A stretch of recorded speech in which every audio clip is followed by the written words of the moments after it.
Something is happening in the financial world right now that most people do not fully understand. For the last few years, the AI boom has been funded by private money, venture capital, sovereign wealth funds, billionaires, institutional investors who got in early and have been waiting for their exit. That exit is happening now, and it requires you, not you specifically, but people like you, ordinary investors with retirement accounts, savings, and money in index funds. The AI industry need and ordinary people capital to keep the story going. This video is about understanding that moment and making sure you are not the last buyer at the top of the market. Here is how the cycle works, explained simply. Early investors, venture capital, private equity, early employees buy into a company when it is still private. They pay low prices for shares that cannot be sold publicly. They wait, sometimes for years, betting that the company will eventually take public at a much higher valuation. When the company goes public through an IPO, those early investors can finally sell. They sell to public market investors, people buying stock through their brokerage and accounts or retirement funds.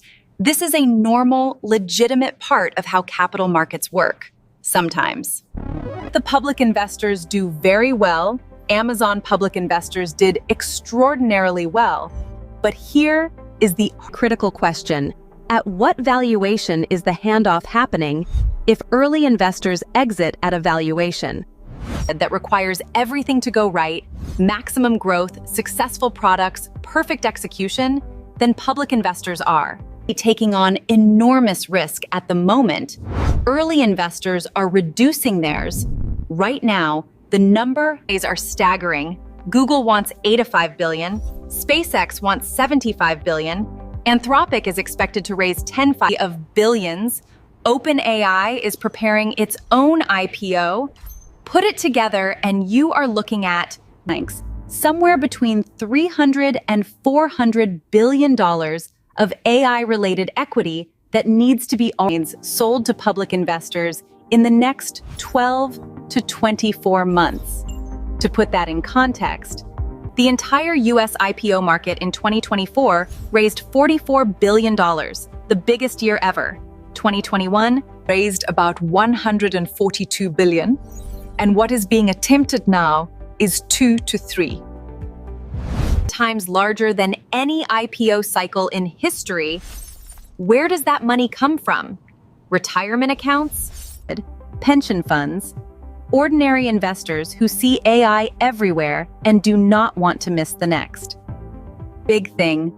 Understanding the financial mechanics is important, but understanding the psychology might be even more important, because psychological traps are what cause rational people to make irrational financial decisions.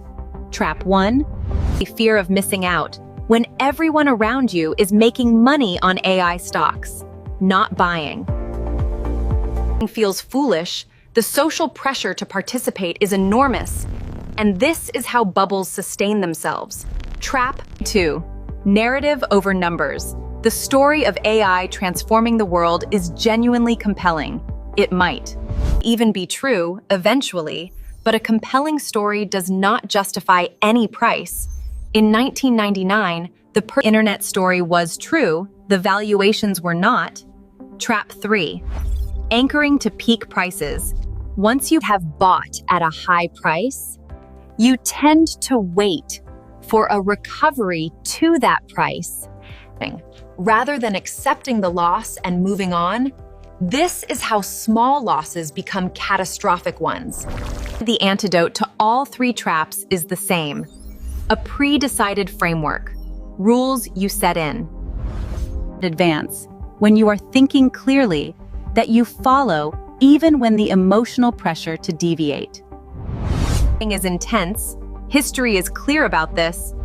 Bubbles do not end because everyone suddenly decides the technology is worthless. They end when the cost of maintaining enthusiasm gets too high.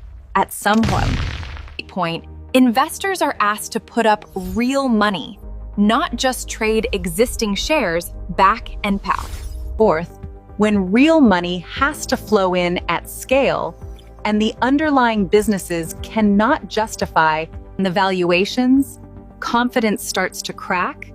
It does not happen all at once. It starts slowly. A few large investors quietly reduce exposure, prices dip, some leveraged investors face margin calls and have to sell, prices dip further.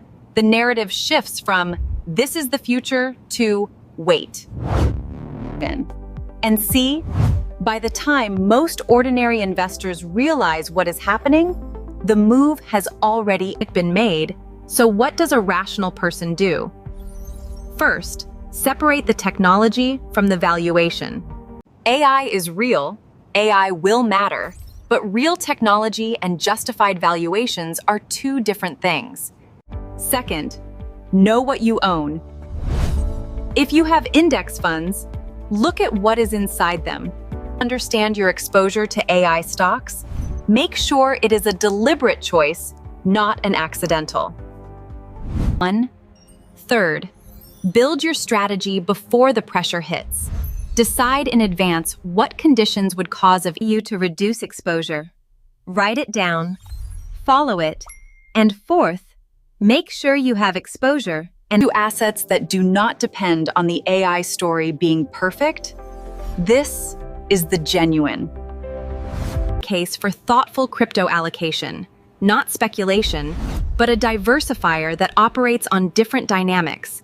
The frameworks in both Intelligent Cryptocurrency VIP and Keystone Investors Club are built around exactly this kind of systematic thinking. Links are in the description. In the next video, I am going to walk through what a realistic AI correction would actually look like. What happens to your savings, your retirement, and your investments if the AI bubble deflates. Not to scare you, to prepare. Subscribe and hit the bell. I will see you in video 6.